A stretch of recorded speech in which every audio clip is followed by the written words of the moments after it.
हरियाणा मांगे हिसाब। अब की बार प्रदीप गिल लगातार पदयात्रा कर रहे हैं। आज दूसरा दिन है। यहाँ लोचब गांव में पहुंचे। यहाँ पर जोरदार स्वागत किया गया है। गांव वालों की तरफ से फूल मालाओं के स्वागत किया गया है। पैदल यात्रा है, सुबह से लेकर पैदल यात्रा चली है। सर, किस तरह का रिस्पॉन्स आपको मिल रहा है? लगातार पैदल यात्रा कर रहे हैं। रोहतास जी, ये तो आप देखो पूरे जींद में यह यात्रा आज तीसरे दौर में है। तीसरे दिन का आज हमारा जो यहाँ अभी लोचब में पहुँचे हैं। आप पीछे भी देखें, दो तीन चीज़ें इसकी खास मिलेंगी। हमारी महिलाएं जो कि शहर की अलग अलग कॉलोनियों से आई हैं, लोको कॉलोनी से लगभग 3 से 4 गाड़ियाँ जो अभी हम लोगों ने एक व्यवस्था कर रखी है उनके लिए कि जो हमारे जितने भी साथी हैं, जो युवा साथी हैं, वो तो पैदल चल रहे हैं और जो बुज़ुर्ग हैं, जो सक्षम है चलने में, वो भी पैदल चल रहे हैं। परंतु महिलाओं के लिए हमने ई रिक्शा का प्रावधान रखा था कि ताकि किसी को चलने में दिक्कत ना आए, क्योंकि उमस का ये मौसम जिसमें आप खुद देख रहे हो। प्रदीप जी, किस तरह का हिसाब मांग रहे हैं? आपके बैनर लग रहे हैं, पदयात्रा लगातार। ये देखिए खड़े गलियों में, ये देखिए जींद का हर व्यक्ति, जहाँ इन्होंने ये कहा था हर युवा को रोज़गार देंगे, घर में एक रोज़गार देंगे, वहीं इन्होंने एक बात कही थी कि किसान को उसकी फसल का उचित मूल्य देंगे, पक्की नौकरियां देंगे। इन्होंने एक बात कही थी कि स्वामीनाथन रिपोर्ट लागू करने का काम करेंगे। आज कच्ची नौकरियों के लिए दर दर की ठोकरें जो है हमारा युवा खा रहा है। कौशल नाम का लॉलीपॉप दे दिया। उधर हम इन गांवों में जब सुबह 5 बजे आया करते तो नौजवान अलग ही जोश में दौड़ते मिला कर दे। अब आप सुबह 5 बजे आके देख लो, कोई नहीं, खाली रोड मिलेंगे, क्योंकि अग्निवीर जैसी योजना ने जवान का हौसला पस्त कर दिया। इस देश का किसान और जवान देश की रीढ़ की हड्डी हुआ करता था। आज ना जवान को बख्शा और ना किसान को बख्शा। आज जींद की हालात 1966 का पुराना ज़िला, जिसके अंदर अगर रोहतास भाई बताऊं तो पानी भी बढ़िया था और वाणी भी बढ़िया थी, लेकिन पूरे हरियाणा प्रदेश का राजनीति का तो केंद्र रहा, बट देहात जैसी स्थितियां यहाँ बना करके रख दी। पोस्ट कॉलोनियों के अंदर अगर आप देखोगे तो ब्लॉक बिछा दिए। तो इसका जिम्मेवार कौन है? इसका जिम्मेवार मौजूदा सरकार और मौजूदा विधायक है। और कौन होना था? विधायक एक तरफ कहता है कि हमने चौमुखी विकास कर दिया। मैंने जिस दिन यात्रा शुरू करी उससे पहले आप लोगों को बुलाकर प्रेस कॉन्फ्रेंस की थी। हमने आंकड़ों के साथ बात करी।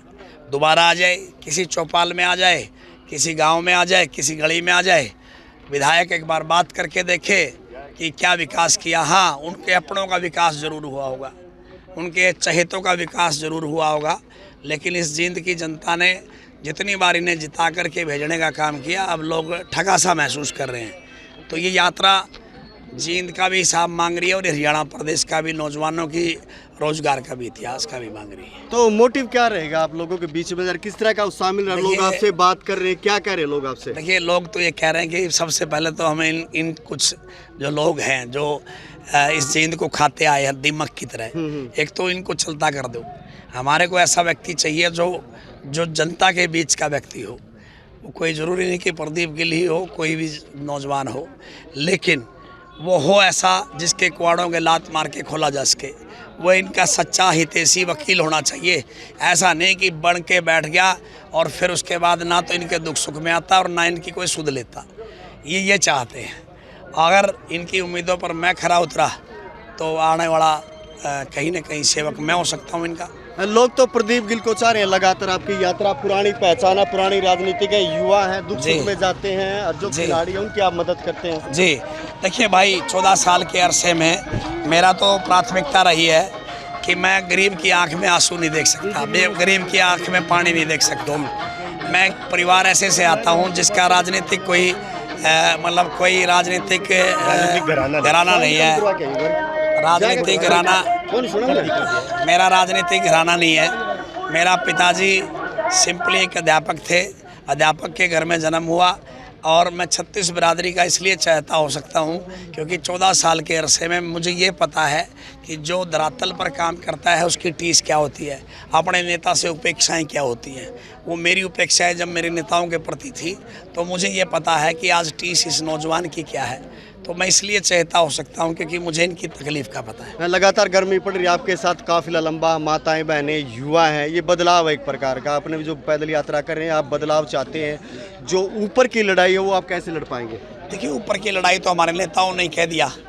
हमारे नेताओं ने एक बात कही है कि आने वाला समय युवाओं का है और आने वाले समय में हम उसको टिकट देने का काम करेंगे जो कहीं न कहीं योग्यता के आधार पर लोगों का चहेता होगा, यानी सर्वे के आधार पर जो मजबूत होगा। और सर्वे तो देख ले भाई, आज तेरे से बढ़िया सर्वे कोई नहीं दिखा सकता। तो ये सर्वे ये बोल रहा है 36 बिरादरी के लोग, चाहे लोको चंद्रलोक, हकीकत नगर, 40 क्वार्टर पटियाला चौक से, चाहे वो लोचब से देख लो, आज लोचब के अंदर तो आप जिधर भी जाओगे आपको पता चलेगा कि 36 बिरादरी के लोग एक ही व्यक्ति को चाहते हैं। तो पुरानी राजनीति, आप राजनीति शुरू से करते आ रहे हैं, पार्टी वगैरह मंच पर बोलने का आपका प्रॉफिट है, लोगों के बीच में आप जा रहे हैं। आपकी बार या जो 2024 की लड़ाई, आपकी जंग की लास्ट लड़ाई होगी जिसमें टिकट की दौड़ में सबसे ज़्यादा प्रभावित रहेंगे आप? देखिए, मैं नहीं कहता कि आई एम द बेस्ट। मैंने किसी चैनल पर आज तक ये नहीं कहा कि आई एम द बेस्ट, मैं ही बेस्ट हूँ। मैं ये कहता हूँ कि अगर 36 बिरादरी मुझे ये चाहती है कि मैं उनकी सेवा करूँ तो वो एक बात जान ले, जिस तरह से जींद में टकाटक ये बुजुर्ग वोट डालते रहे, बलवान और कंडेला गांव से हैं, अगर ये वोट डालते रहे और ये उनके घरों में चले जाएं तो आज इनको वो जानते नहीं। लेकिन इनका चहेता भाई इनको कहाँ बिठाता है? यहाँ बिठाता है। इनको रात के 12 बजे भी अगर एक कांटा भी लग जाए तो उसकी टीस प्रदीप को है। प्रदीप इनके लिए 12 बजे भी फ़ोन उठाता है और 12 बजे भी ये भाई अमित हैं अपने बैंड मार्केट से, पूछ करके देखो वाल्मीकि समाज से, आज इसमें और मुझ में अगर फ़र्क हो तो ये बता दे। लेकिन आज इनको कोई भाई दिखता है तो एक ही दिखता है जिसका नाम प्रदीप गिल है।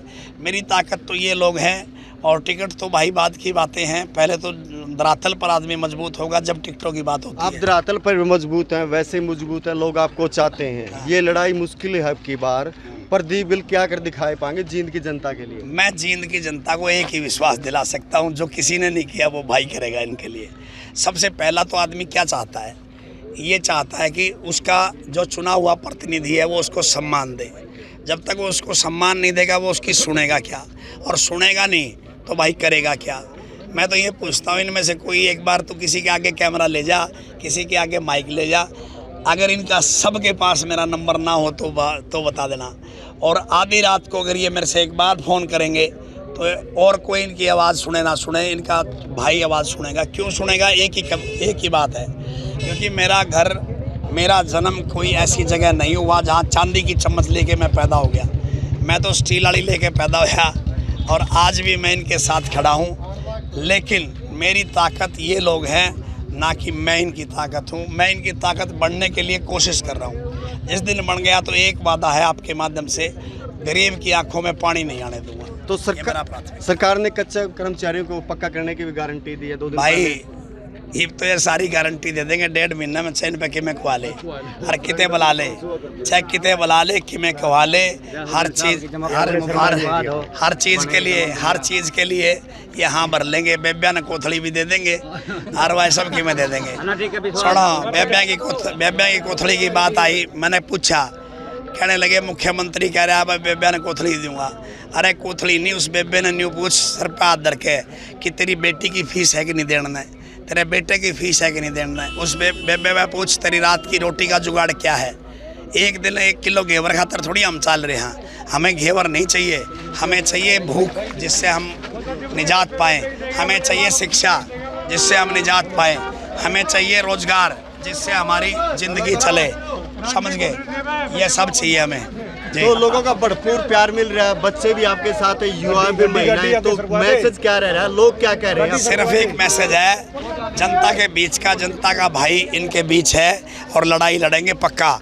और जब लड़ाई लड़ेंगे तो आपको पता ही है कि सरकार बनने के लिए एमएलए की ज़रूरत होती है और एमएलए जनता बढ़ाती है। और जनता की वोट की ताकत सबसे बड़ी ताकत है।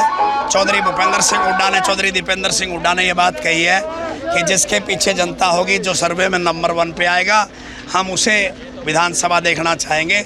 तो उनकी उम्मीदों पे मैं खरा उतरूंगा, ये मेरा वादा है। अच्छा, आप देख रहे थे प्रदीप गिल को लगातार हर गांव में जा रहे हैं जहां पर स्वागत किया जा रहा लगातार, और इनका दावा कि अब की बार कांग्रेस में सबसे मजबूत दावा दिखा जा रहा है। हरियाणा तक के लिए जींद से रोहतास बोड़ा की रिपोर्ट।